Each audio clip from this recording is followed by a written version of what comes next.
संसद परिसर के बाहर भगवा वस्त्र, हाथ में दान पेटी और विरोध का अनोखा अंदाज। कांग्रेस सांसद पूर्णिया से सांसद पप्पू यादव की ये तस्वीरें अब नए विवाद की वजह बन चुकी हैं। जिस प्रदर्शन के जरिए विपक्ष राम मंदिर में चढ़ावे की कथित गड़बड़ी का मुद्दा उठा रहा था, उसी प्रदर्शन पर अब कानूनी कार्रवाई शुरू हो गई है।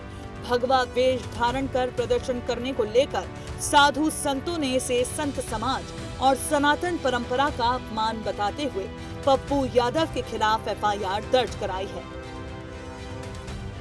संसद परिसर में साधु वेश पहनकर किए गए प्रदर्शन का मामला अब वाराणसी पहुंच गया है। पातालपुरी मठ के पीठाधीश्वर महंत बालक दास की शिकायत पर पप्पू यादव, राहुल गांधी और अयोध्या से सपा सांसद अवधेश पासी के खिलाफ कोतवाली थाने में मुकदमा दर्ज किया गया है।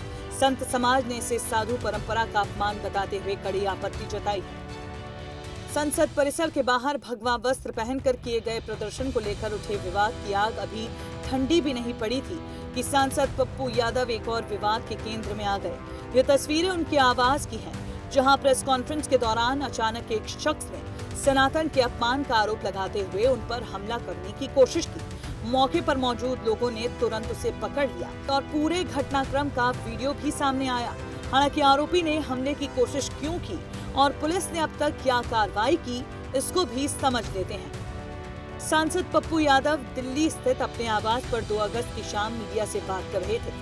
तभी एक व्यक्ति ने उनके नाटक को लेकर सवाल उठाया और आरोप लगाया कि उन्होंने भगवान राम का अपमान किया है। इसके बाद आरोपी युवक ने सांसद पप्पू यादव पर हमले का प्रयास किया, जिसके बाद बिहार के पूर्णिया से सांसद यादव के समर्थकों और हमलावर के बीच हाथापाई हो गई।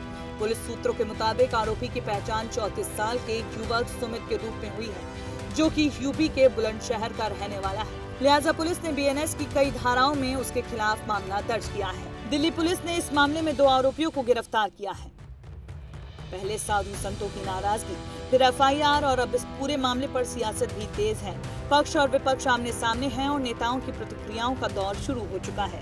समाजवादी पार्टी सांसद डिंपल यादव समेत कई विपक्षी नेताओं ने इस विवाद पर अपनी अपनी राय रखी, जिससे ये मामला अब संसद से निकलकर राजनीतिक बयानबाजी के केंद्र में आ पहुंचा है। This is just to deflect the issue and ये जो सरकार है is a complete sense of disillusionment in the government and people are disappointed by the government, क्योंकि जिस तरह से चंदा चोरी करी गई, जिस तरह से जमीनों के घोटाला करे गए राम जन्मभूमि को लेकर, तो मैं समझती हूँ कि ये सरकार पूरी तरह जिम्मेदार है और आज तक एक पे भी एफआईआर नहीं हुआ। बड़े बड़े लोग आखिरकार जो चंदा और जो दान पेटियों का जो पैसा था, जो लोगों ने धातुएं जो दी थी प्रभु श्री राम के चरणों में जो अर्पित करी थी श्रद्धा के भाव से, निष्ठा के भाव से, वो आखिरकार गई कहाँ? और ये जो हजारों करोड़ का जो घोटाला हुआ है, किस पे एफआईआर दर्ज करी आपने? क्या आपने ऊपर तक लोगों को पकड़ने का कुछ कार्य किया? बेहद निंदनीय है। ये सनातन धर्म में कहीं नहीं सिखाया गया है कि किसी को अभिव्यक्ति का आजादी नहीं। उनके तरीके से आप सहमत असहमत हो सकते हैं। भाव उनका वही था जो देश के मन में है कि ये चंदा चोरी कर रहे हैं, चाहवा चोरी कर रहे हैं, और ये लोग उनका विरोध कर रहे हैं। इनकी बोलती तब नहीं निकलती है जब हनुमान जी को लखनऊ की सड़कों पर नचाया जाता है इनके अध्यक्ष के गाड़ी के आगे। इनकी बोलती तब नहीं निकलती है जब भगवान राम के नाम पर जमीन का लूट होता है। इनकी बोलती तब नहीं निकलती है जब चंदा चोरी होता है, चाहवा चोरी होता है। ऐसे पापियों को किसी अन्य बातों पर विरोध। 20 घंटे में एफआईआर हो गया। उतना बड़ा डकैती राम मंदिर में होता रहा। 20 दिन तक एसआईटी की जांच हो गई, एसआईटी का गठन हो गया, लेकिन एफआईआर नहीं हुआ। ये इनका दोहरा चरित्र दोगलापन दिखाता है। संसद परिसर के बाहर हुए इस प्रदर्शन की गूंज अब विपक्ष के भीतर भी सुनाई देने लगी है। जिन तस्वीरों में कांग्रेस और समाजवादी पार्टी के नेता एक साथ नजर आ रहे थे, अब उसी प्रदर्शन से सपा ने किनारा कर लिया है। सपा सांसद राम गोपाल यादव ने इसे कांग्रेस और पप्पू यादव का प्रदर्शन बताते हुए मामले से कन्नी काट ली है। वो गलत था, क्योंकि जो राम मंदिर में चोरी हुई है उससे संतों का कोई वास्ता नहीं। तो बेसिकली गलत चीज थी, होना नहीं चाहिए था। गलत। सवाल यह है कि समाजवादी पार्टी शुरुआती दिनों से राम मंदिर दान चोरी का मुद्दा उठा रही है। वो तो उठाएगी, उठाती रहेगी। कांग्रेस जब साथ आई तो विवाद घिर गया।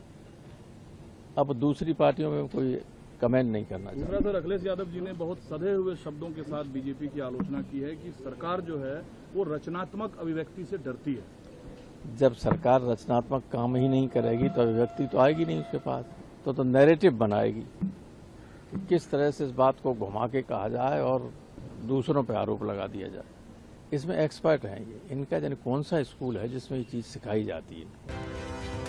संसद परिसर के बाहर दान पेटी और भगवा वस्त्र के साथ हुआ प्रदर्शन लगातार नया मोड़ ले रहा है।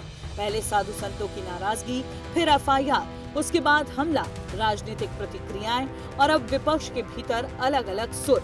यानी एक प्रदर्शन से शुरू हुआ विवाद अब सियासत, आस्था और आरोप प्रत्यारोप के बीच बड़े मुद्दे में बदल चुका है।